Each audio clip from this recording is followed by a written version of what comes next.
So far in the programme, we've shown you how to save money on a family hatchback. We're trying to save you some money on speeding fines by showing you that if you speed up, you can get around them. And now we're going to give you the biggest money-saving tip of them all. There's been a lot of talk in the newspapers and on the radio this last couple of weeks about people running their cars, their diesel engine cars, I should say, on vegetable oil. There's been so many people trying it that up north, one supermarket chain is now rationing the amount of oil that it will sell to individuals.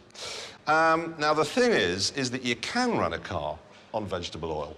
It's not completely brilliant. However, I've been joined here by Jason Taylor. You reckon you've got a little additive that makes the whole thing better, yeah? Yeah. So what we've got here is some normal vegetable?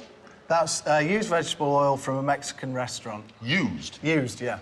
Why used? Well, we find it gives it a bit of better power to the engine. Really? So all these bits, we have to strain those out, obviously, so put that over here, one of these J-cloths, OK?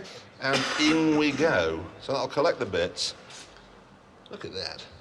And you reckon this will work? Yeah, it's like golden elixir, that stuff. Does it make the car smell a bit? It is actually. The different restaurants, you can tell what you're running it on. Seriously? Yeah. So if we run a car on this, it's going to... a little essence of where it came from? Yeah.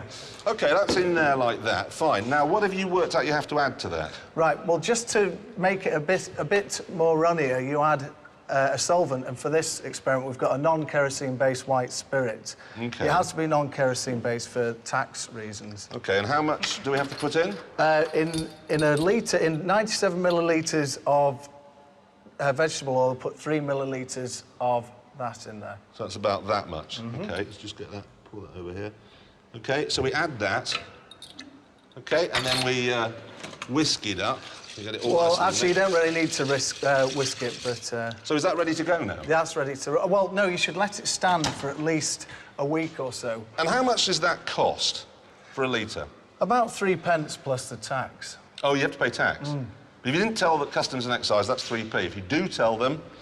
You have to tell them. OK, of course, you have to tell them. You have to tell them, right? And how much are they going to charge? 26p, but check with your local Customs and Excise office. It's about 29p a litre. You've got to fill a couple of forms in. Yeah. 29p a litre. Let's just run through. Do you have to modify the engine? No. Just any old diesel will do? Yeah. And it's fine? Yeah. Performance? The same as diesel, maybe even better. And you reckon we could tip that into a diesel car? It'll work? Yeah. Got to give that a go, haven't we? This is a Volvo 740. In the front, there's a diesel engine, and in the tank at the back, nothing. It's empty. Listen. Start the engine. Can't start the engine. No fuel. And we can verify that. Look, here we have an independent adjudicator. Bal, you'll verify there's nothing in there. There's nothing in the tank. We've drained off 25 litres. It's completely empty now. Right, brilliant. Well, if we go around the back and look in the boot, we find a big container full of vegetable oil from El Rio's in Macclesfield. Now, we've added a splash of white spirit, and Bal is going to pour that into the tank.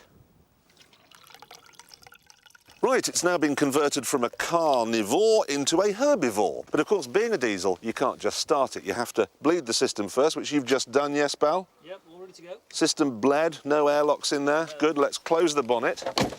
If you want to step in, and let's see if it starts. If it does, I shall be astonished.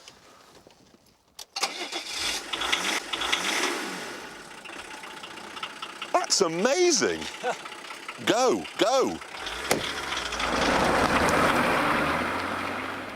£1.50 a gallon, and it's working. Wow. It's actually, I mean, it's still going around out Is there. it green?